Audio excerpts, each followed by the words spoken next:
And what I always think about is more than half of this country sleeps in plastic. And that's what it is. What polyester is. They sleep in plastic. They're encased in plastic. And I think about that all the time in terms of like, it's worse sleep quality because polyester traps heat underneath you. Their body can't heal. It can't grow. They have worse cognition, worse focus, worse energy in the morning, higher levels of depression, anxiety, shorter lifespans, and not only does it shed microplastics in the waterways, but not only does it shed microplastics in the waterways, but also it off gases microplastics. So people are breathing in microplastics while they sleep, if they sleep in Oh, polyester as well. geez. I started off this episode with that clip from Colin McIntosh, the CEO of Sheets and Giggles, because I knew I wouldn't be able to say it with any more conviction or any more passion than he has in that clip. So if you want to hear more of that and hear not only about how his bed sheets are more comfortable, giving you better sleep, but also how they're the most eco-friendly and sustainable bed sheets on the market,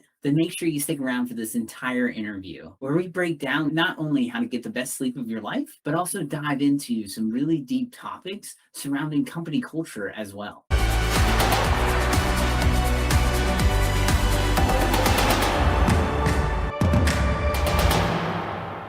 All right, Colin, do you mind telling me a bit about Sheets and Giggles and what you guys do? Sure. I'm Colin. I'm founder and CEO of Sheets and Giggles. It's real simple. If you haven't heard of us, we sell bed sheets, and it's a very simple elevator pitch, but it's getting more complex. So we actually sell sustainable bedding made out of eucalyptus trees. So instead of cotton or polyester or bamboo, we use eucalyptus. The benefits of that are, aside from having a smoother, softer product that's more breathable and naturally cooling, you also have about 96% reduction in water usage, about 30% reduction in energy usage versus cotton.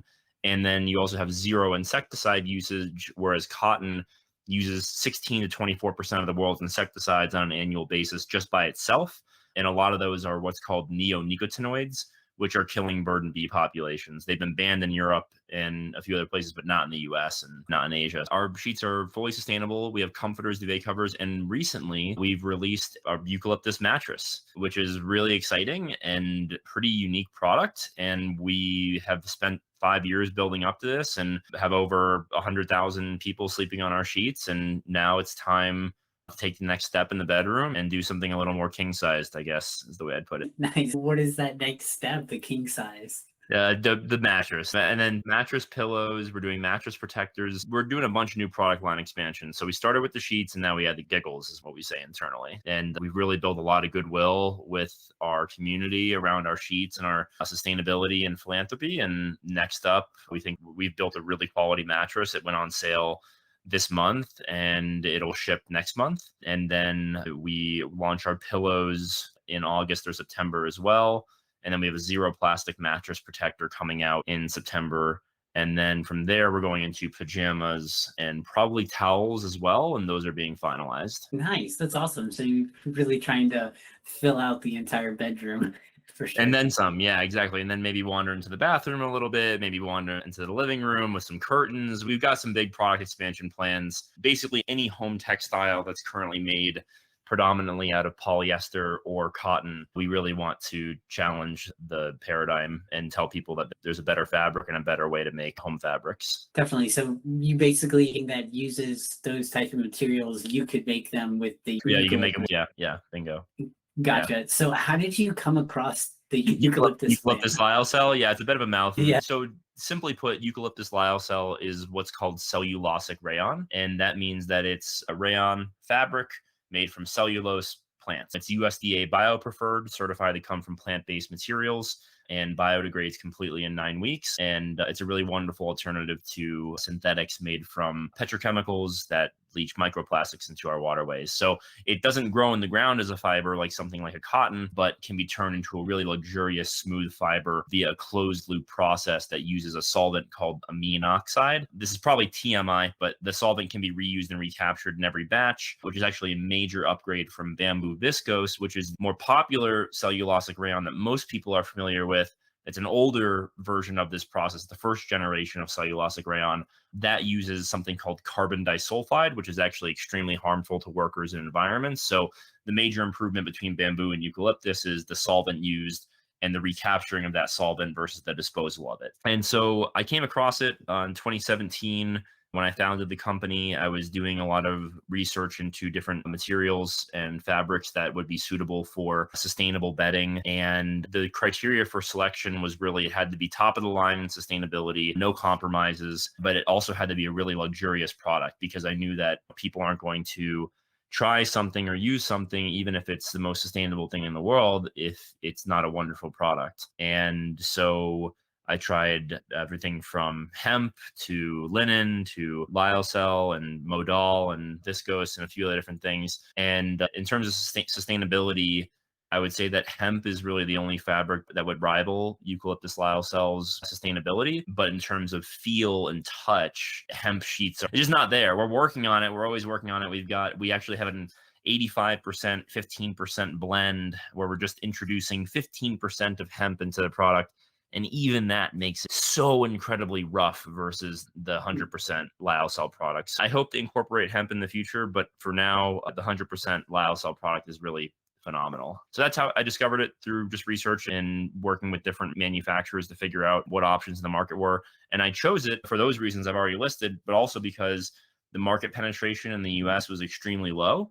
Bed sheets are about 60% polyester and about 35% cotton, and then about 5% everything else, which is really interesting when you think about it, because polyester sheets, like 60% of them sleep on polyester sheets, right? They're called microfiber, or they're called performance fabric, or all these different names to hide the fact that they're petrochemical based synthetics. And what I always think about is, more than half of this country sleeps in plastic. And that's what it is. What polyester is. They sleep in plastic. They're encased in plastic. And I think about that all the time in terms of like, it's worse sleep quality because polyester traps heat underneath you. So if you're listening to this and you sweat at night underneath your back, it's because you're either sleeping on polyester sheets, not strictly because it could be your diet as well, polyester sheets, or you have a foam mattress, which is, spoiler alert, also polyurethane in the foam mattress.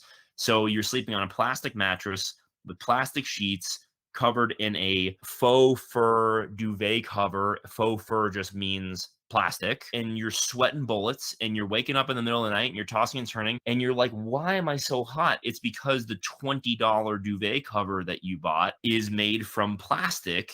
And it might be soft to the touch because it's synthetic. It's made to be as smooth as literally as scientifically possible, but it's hot, staticky, does not evaporate moisture. So when you sweat, it stays wet. So anyway, long story short, I think about this a lot, as like more than 1 out of every 2 Americans is sleeping on fabric that is causing them worse sleep. Their body can't heal. It can't grow. They have worse cognition, worse focus, worse energy in the morning, higher levels of depression, anxiety, shorter lifespans. And not only does it shed microplastics in the waterways, I hate polyester. Not only does it shed microplastics in the waterways, but also it off gases microplastics. So people are breathing in microplastics while they sleep, if they sleep in polyester as well. So there's my soapbox, but it chose lyocell because the penetration was so low. And I thought that if I could take something that was this sustainable and this unique and make a dent in that market, I could help a lot of people live better lives with the product. Yeah, definitely. And what is do you have a projection on what your like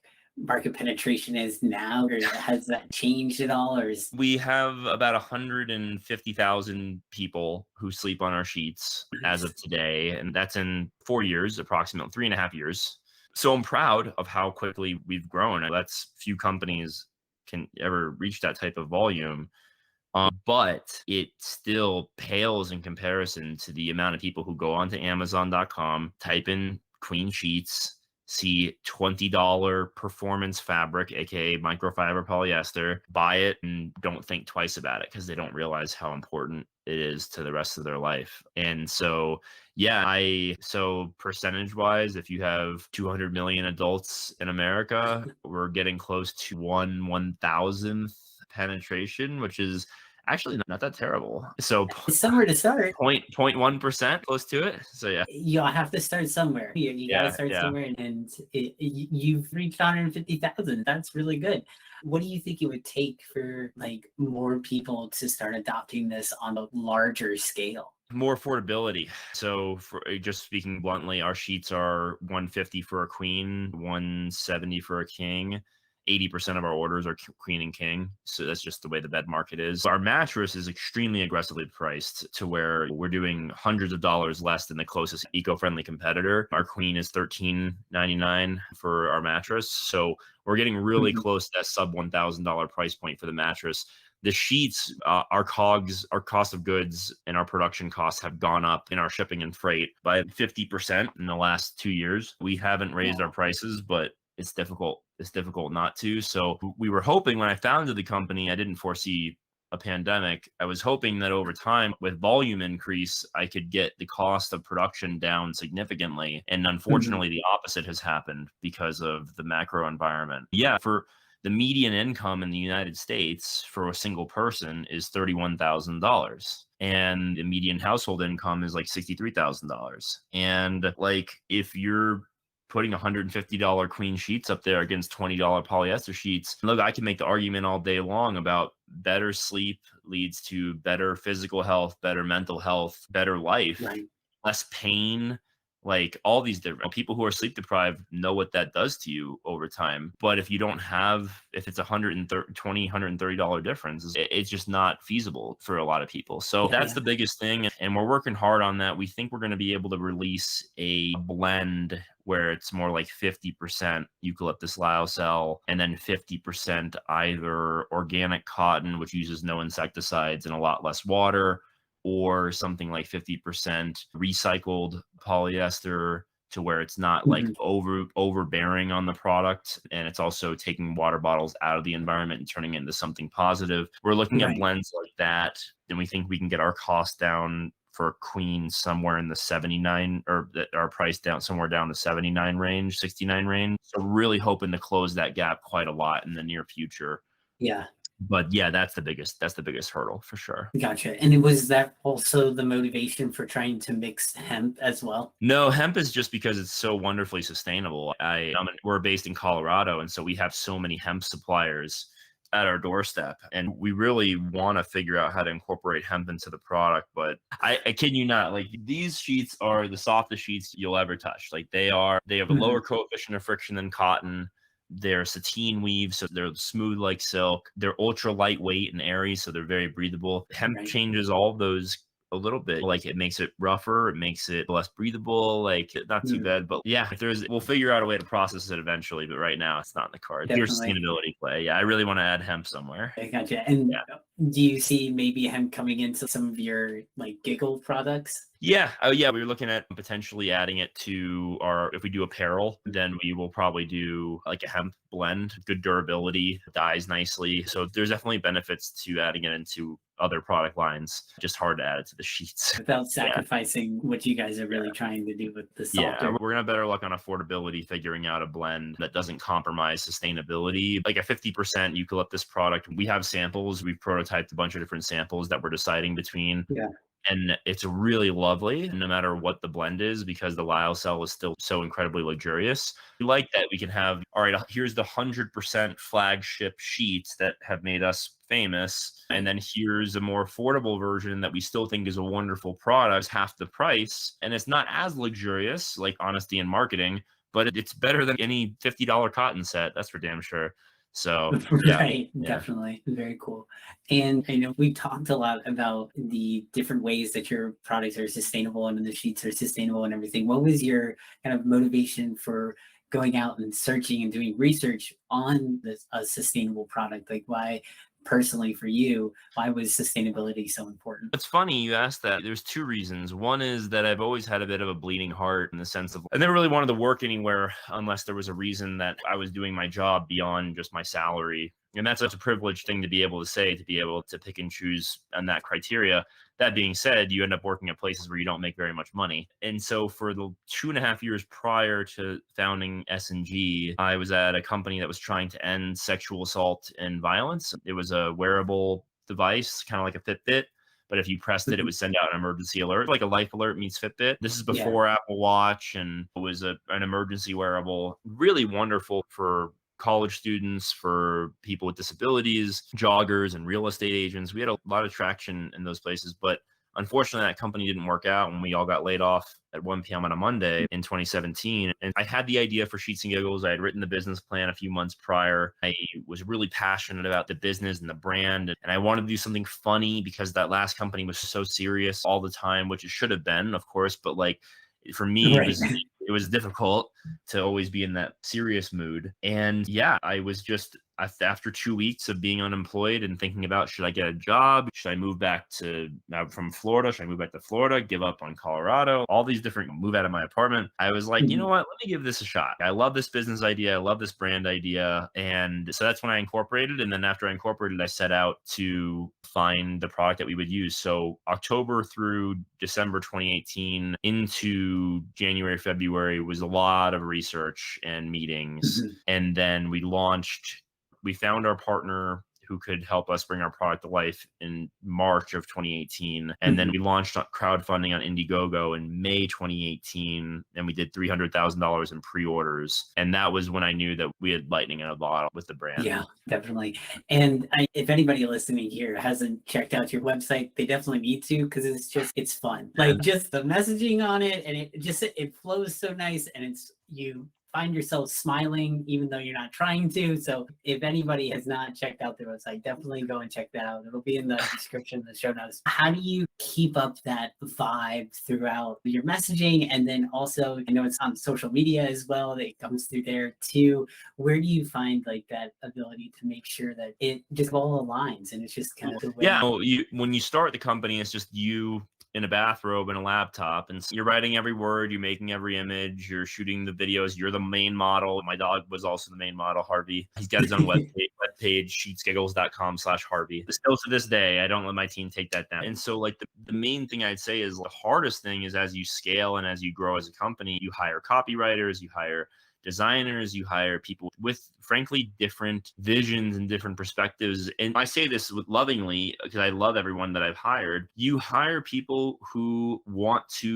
they're aggressive, driven young professionals, a lot of them, and they come into a company, an established brand or a new brand, a young brand, and they say, this is where I'm going to launch my own mark, where I'm going to make and so to do that, a lot of times they want to take something and make it theirs. And the trick, I think, is really hiring people who you trust to be a really good steward of what you've built, because there's no way that I can't micromanage and control my team forever, nor would I want to, nor would that make me a good boss. If you're going to take your hand off the wheel, then it really becomes about who you hire and how much you trust them to carry your original vision with them as they make it theirs.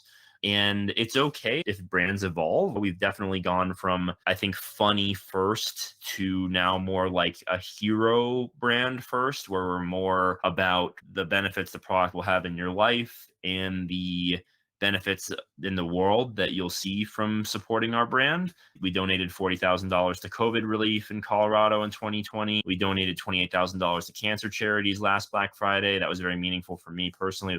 People in my family suffering from cancer. And we have planted tens of thousands of trees. We used to do one per order. We're reevaluating that now, just in the wake of all these different financial things after COVID. But we've done so much good in the world, and it's really wonderful to see. Yeah, but then we still crack jokes all the time. And it's about being able to walk that tightrope of premium and funny. And it's a hard tightrope to walk. But I hire people like my head copywriter, Chris. He could write for Seinfeld. And That's awesome. It's actually a question I ask in interviews. I say, "Are you Seinfeld?" And it's okay if they say no. But then I ask, "Okay, what's your favorite sitcom? What's your favorite comedy?" And then I ask them to describe their favorite episode. And I like to hear like people how it's almost like you're interviewing people for like their comedy chops, like where it's, tell me your favorite joke. Tell me why it's your favorite joke. What do you like about the setup? What do you like about the punchline? Like, why do you think that's funny? And you can get into people's brains a little bit and see if they perceive comedy and satire the same way that you do. And yeah, anyway, that's a long-winded answer. Just say hire the right people. No, that was really great. That was exactly what I was looking for, because I just was wondering, it's like you mentioned, like it's definitely a struggle to be able to continue having brand and a kind of a messaging and continuing that even after you grow and you expand and you hire people on. So being able to keep that messaging consistent is a struggle. And I think you guys did very well on your website. So I definitely applaud you on that. I think that's great. And I wanted to hear exactly what your thought process was going through that. So you answered Well, that perfectly. thanks. I think the other thing is just strategically, to be totally honest, like I've always believed like people buy more things when they're happy, and they buy less things when they're not. And so making people happy is also like a really good business decision. And so that bleeds into everything from our Twitter to our website to our product to the unboxing, the packaging, the things that we say in it, the surprises, the free gifts, eye masks in every box and that sort of thing. And the way we treat people customer care wise, we don't send out automated messages. We get back to you one-to-one very quickly, same day. So yeah, we have a really high degree of customer experience expectation. Yeah, definitely. Which I think it's great, and definitely a great way to run the company too.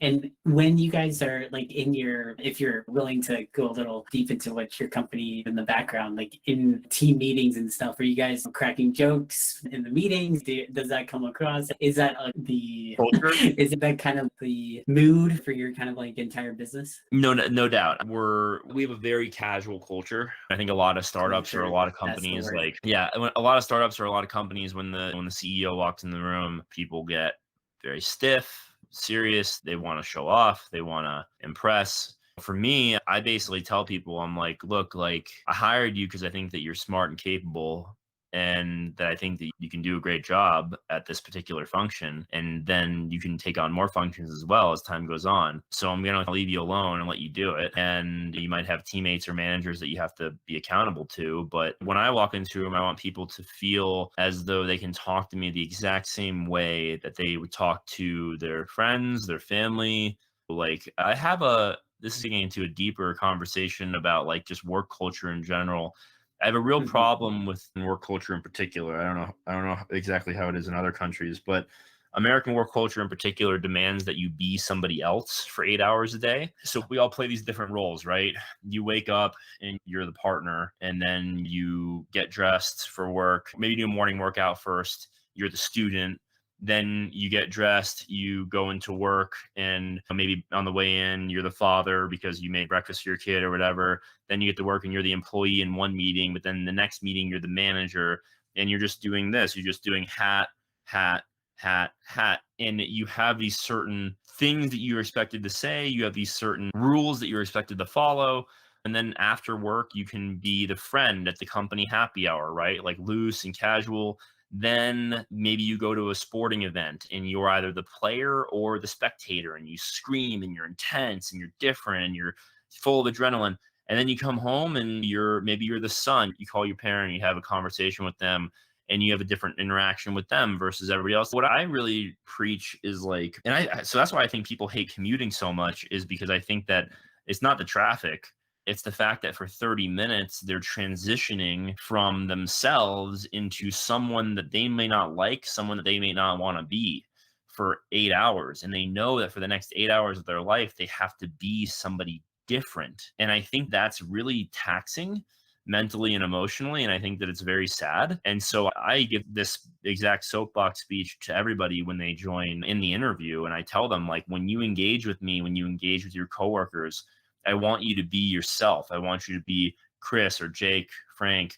I want you to be Melissa or Zoe. Like, that's who I want you to be. And if you feel any pressure, like you can't say something to me, that's a problem. That means that I've created like an unhealthy atmosphere. So yeah, so our meetings are like very fun. They're very loose, very casual. People give me shit all the time. Like, we have bad ideas very frequently. And it's a lot of fun to have a company where people are, I have this feeling like everybody on the team feels very happy and loose in their jobs. And that's great because your job really affects your mental health. And I want people to feel really good on a daily basis, both at work and out. That's great. I think that's really awesome that you have built that kind of culture.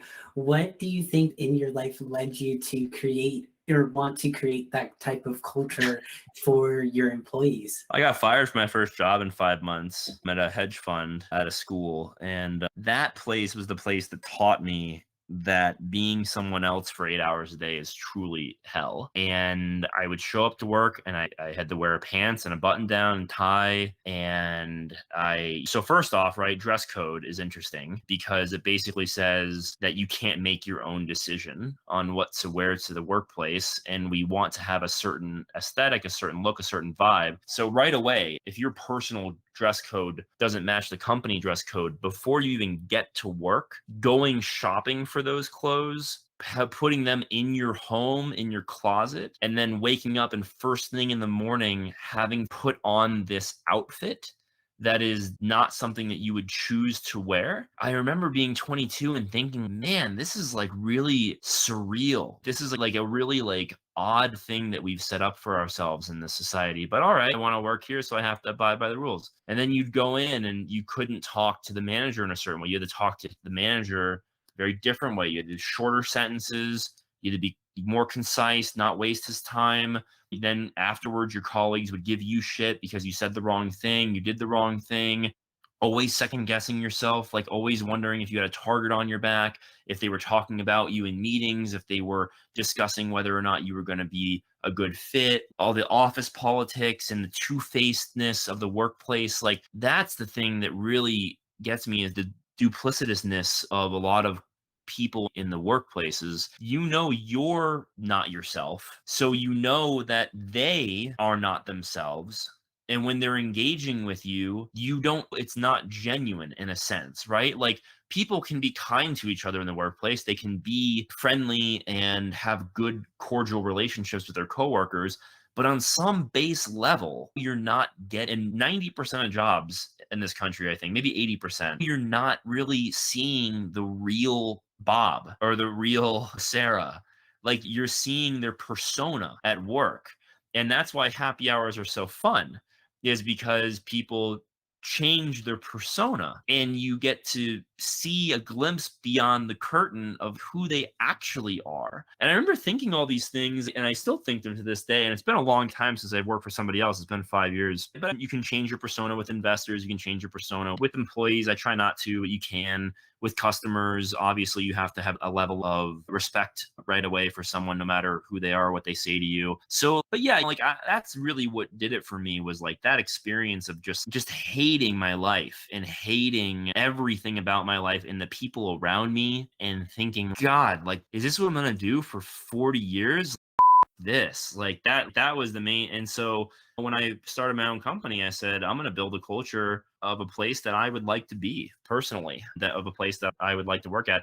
And then you attract people who are like yourself, who have similar sensibilities and goals, and that usually works out pretty well. Yeah, definitely. That's really awesome. And I can definitely see that you have the ability as the owner and the creator of your own business, that you can make your own rules. You can make the way that the culture is. And so I think it's awesome that you were able to do that and saw what you wanted and saw what you definitely didn't want, and did, okay, all of those things that I didn't like, I'm going to make it the opposite for my business. And I think that's really awesome that you It's an easy rule. It's a George Costanza rule. If everything that you're experiencing is awful, then by definition, the opposite would have to be true and good. If I hated asking to take time away to see my family on vacation, we have no permissions for vacation at this company. You just post it to Slack.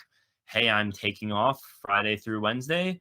I've passed off these responsibilities to so-and-so. If you need anything urgently, give me a call. That's it. And I don't say no. I remember one time I asked my boss at my first job, could I go home for Christmas? I wanted to leave on the 23rd, and I think the 26th was a Friday. So I'd get back on Sunday the 28th and be in the office on the 29th. So basically taking off the 23rd, the 4th, 5th. So just the 3rd and the 6th basically is what I wanted around Christmas on the Thursday. And he goes, no, I need you here on Friday and on Tuesday. And I said, really? How am I going to see my family for Christmas? And he was like, I don't know. I don't care. He's like, you work here and your family doesn't work here. I don't know your family. I don't give a shit about your family. And so be here or be fired. And I remember thinking, like, I think I verbalized, it was 10 years ago now. I verbalized this. I said, are you joking? That's what I said. I like literally couldn't understand the inanity of the conversation. I felt like I was being tricked, like punked or hazed. And I felt like he was putting me through the ringer to see how I would react because the situation was so absurd. And he goes, no, I'm not joking. Now get the out of my office. And so I on the 23rd, I worked.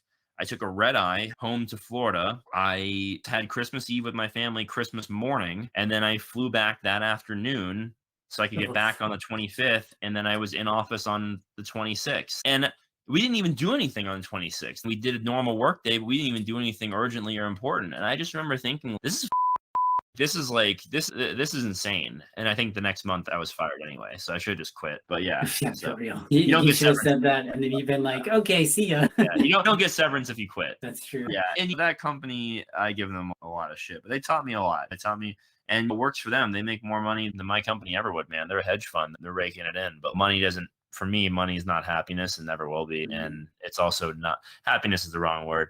Money's not mental health. Yes. And yeah. And I know a lot of people with poor mental health with a lot of money. So yeah, I don't think it's worth that. But that was the highest my salary ever was until Sheets and Giggles. So it took a while. Took a while to climb back there. Yeah, but it definitely was a learning experience for you, and definitely shaped how your company works now. So it's definitely, it was not the greatest experience for you, but it definitely was influential in creating Sheets and Giggles and all of that. So Yeah. definitely was useful. Yeah, you learn more from your failures than your successes, way more. So yeah, I mean, it sucks. And I fail. There's at least something I fail at every month, and the company fails at every month. You're always learning. That was a big first failure. That was good. Yeah. Definitely. And I know you mentioned earlier in the show about that you guys are launching the mattresses. How long have you guys been working on those mattresses? About 18 months. So it's been a long haul, but it's worth doing it. So we really put a lot of care and energy into this mattress, and it's got 3 ingredients. And I say ingredients because like it feels right because they're so natural. So the ingredients are tree sap, which is organic FSC certified renewable rubber tree sap that creates the latex layers. The second is the eucalyptus fiber in the lyocell that creates the fabric around the mattress. So instead of cotton or polyester casing, you'll have a signature fabric casing. So much more breathable, much softer, smoother, less friction. But the cooling nature of it is really what's going to be epic for people. And the latex is punched too. So it's got great breathability through the latex. And then underneath that is recycled steel. So 1,000 steel coils of US recycled steel. And so literally 2 things from trees, 1 from recycled steel, and it's the most sustainable, eco-friendly mattress in the market. And it is the most affordable, sustainable mattress in the market as well. We're really being aggressive. And so that ships in August. So if you're listening to this in August, it's live. Sheetsgiggles.com/mattress.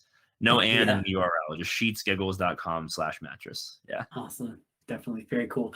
And just to finish up here with the last few questions, what are you currently learning right now? I am learning how to build a business that lasts. So I've been very lucky to work for myself and do this for 5 years. It's been the greatest experience of my lifetime. And it's been a real privilege to work with so many wonderful people that have touched this company, and not just my employees and team and partners, but also our customers. You know, we have incredible relationships with tens of thousands of people, 100,000 people. But I would say there's like literally tens of thousands of people who Instagram us, tweet us, email us, call us, like say the nicest things. And you get these stories about people who have ALS or eczema or multiple sclerosis or something else that causes them to overheat or be uncomfortable at night, wake up in the middle of the night. And our sheets help so many people with these ailments sleep through the night. And it's, as someone with a herniated C4, C5, it's really meaningful to me that I can help somebody get more sleep, because it's literally the only thing that can heal you.